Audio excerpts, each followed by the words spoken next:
આકાશવાણી ભુજ સમાચાર કલ્પના શાહ વાંચે છે. નમસ્કાર. ગઈકાલે રાષ્ટ્રપતિ દ્રૌપદી મુર્મુએ નવી દિલ્હીમાં કર્તવ્ય પથ પરથી પ્રજાસત્તાક દિવસની ઉજવણીનું નેતૃત્વ કર્યું હતું.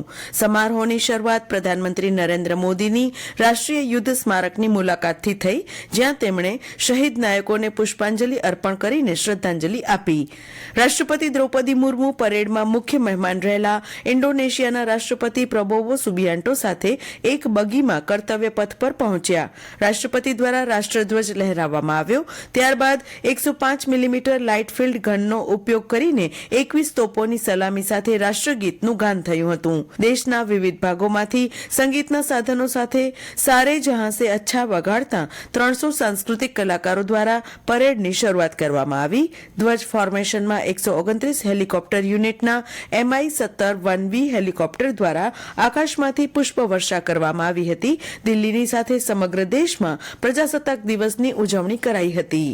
તાપી જિલ્લાના વાલોડ તાલુકામાં 76મા પ્રજાસત્તાક દિવસની રાજ્યકક્ષાની ઉજવણી કરાઈ. રાજ્યપાલ આચાર્ય દેવવ્રતે ત્રિરંગો ફરકાવ્યો. આ પ્રસંગે મુખ્યમંત્રી ભૂપેન્દ્ર પટેલ પણ ઉપસ્થિત રહ્યા હતા. ધ્વજવંદન બાદ રાજ્યની કલા અને સંસ્કૃતિને પ્રસ્તુત કરતા આકર્ષક ટેબ્લો રજૂ કરાયા હતા. આ ઉપરાંત સાંસ્કૃતિક કાર્યક્રમો, માર્ચ પાસ્ટ, ડોગ, અશ્વ શો સહિતના જવાનોના અવનવા કરતબોએ પ્રેક્ષકોને અચંબિત કર્યા હતા.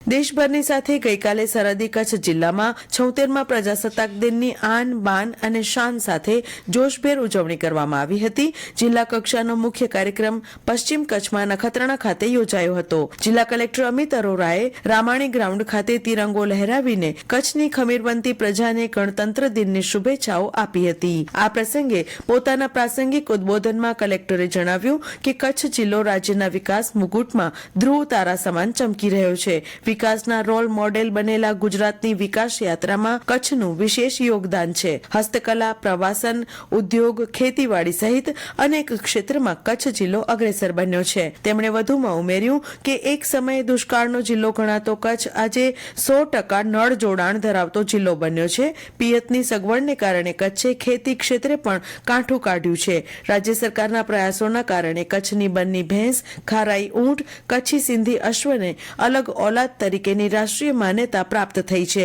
જેનાથી પશુઓની વેચાણ કિંમત વધતા માલધારીઓને આર્થિક ફાયદો થયો છે, તેમ શ્રી અરોરાએ જણાવ્યું હતું. આ પ્રસંગે તેમણે પરેડ નિરીક્ષણ કર્યું હતું. ત્યારબાદ પરેડ કમાન્ડરની આગેવાની હેઠળ પોલીસ, હોમગાર્ડ, જીઆરડી તથા એનસીસીની પ્લાટૂનોએ માર્ચ પાસ્ટ કરી હતી. આ ઉજવણીમાં વિવિધ શાળાના બાળકો દ્વારા રજૂ કરાયેલ સાંસ્કૃતિક કાર્યક્રમોએ દેશભક્તિનો અનેરો માહોલ સર્જ્યો હતો. પોલીસ ડોગ શો, દેશભક્તિ ગીતો, અભિનય ગીતો, ફૌજી નૃત્ય, સમૂહ નૃત્યની પ્રસ્તુતિને પગલે ઉપસ્થિત જનમેદનીમાં ઉત્સાહ અને રોમાંચનો માહોલ સર્જાયો હતો. આ સાથે વિવિધ વિભાગો દ્વારા સરકારની વિવિધ યોજનાની જાણકારી આપતા ટેબ્લો રજૂ કરાયા હતા.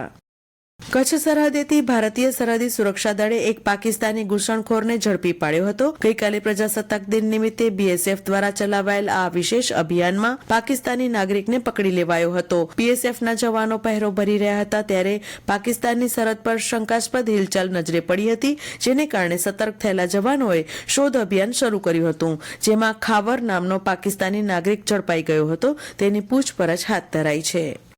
રાજ્યની સ્થાનિક સ્વરાજ્ય સંસ્થાઓની આગામી 16મી ફેબ્રુઆરીએ યોજાનાર ચૂંટણી માટે આજે જાહેરનામું પ્રકાશિત થતા ચૂંટણી પ્રક્રિયાનો વિધિવત આરંભ થશે. રાજ્યમાં જૂનાગઢ મહાનગરપાલિકા, 66 નગરપાલિકાઓ અને 3 તાલુકા પંચાયતોની સામાન્ય તેમજ અન્ય સંસ્થાઓની ખાલી પડેલ બેઠકોની પેટા ચૂંટણી યોજાશે. આજે જાહેરનામું પ્રકાશિત થતા ઉમેદવારી પત્રો ભરવાની શરૂઆત થશે.